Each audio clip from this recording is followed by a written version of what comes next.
Just left our house.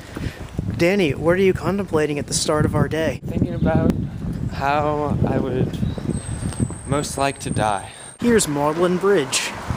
That's spelled Magdalene, pronounced Maudlin. What are you thinking about, Rob? I'm thinking about how I'd like to die, Danny. Huh. It's on my mind today. It is on my mind on most of my average days. You know what this beautiful architecture reminds me of? What does it remind you of, Rob? The transience of human existence.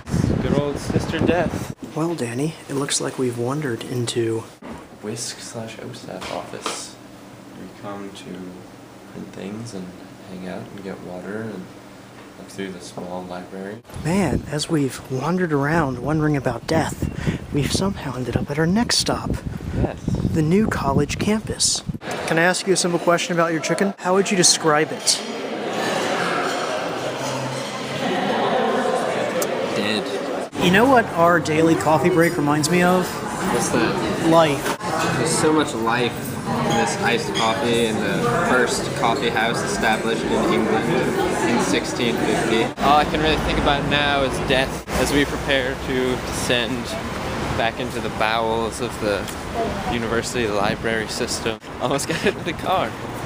Thought about death. Here's the oratory. Always a good preparation for death. Right now, we're having pink gins. That's awesome. It's at the end of our day. We're celebrating, we're happy at the end of it all. Yeah, the very end. Yeah, actually, since we're drinking pink gins, the very bitter end. Yes. There are many options, of course. Leading a revolution, martyrdom. But I think the way I would like to go, I'd like to be out on my little house in Montana. Not too close to the nearest town, but not too far either. After my family is all gone, my wife has died, my children have left me behind. They think I'm just a crazy old man. And maybe I am. It's coming to the end of fall. I decide to go out on the hunt. And as I'm walking out through the hills and the woods, I come across an old bear who's at once an old enemy and an old friend. His depredations have thinned out my sheep flocks for years, but now he is old and I am old. And we realize, as we look at each other, that the time has come for the end. So we engage in a fierce contest. He with his old, dulled claws and teeth, I with my large knife. The skins of other bears are wrapped around me in a coat which protects me, but we deliver fatal blows at the same time. The townspeople find me some weeks later. I'm buried.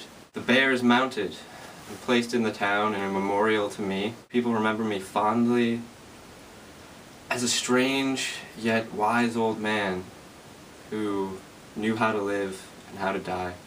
You know the ending of Toy Story 3, not the very ending. They're all going down into the fire together. That's how I'd like to die. Surrounded by my loved ones. Not surrounded by my loved ones so that I go and leave them behind with a funeral and sorrow and my estate and sorting out the rights to my major novels, films, etc. I want to go with my loved ones. We all go out with a bang. Or I've said goodbye to all my loved ones. They've all passed away before me. I'm the last person that I know. I am able to exit the metaphorical house, turn off the lights, shut the door, with no unfinished business, and just die, leaving the world no worse for my lack in it. Yep.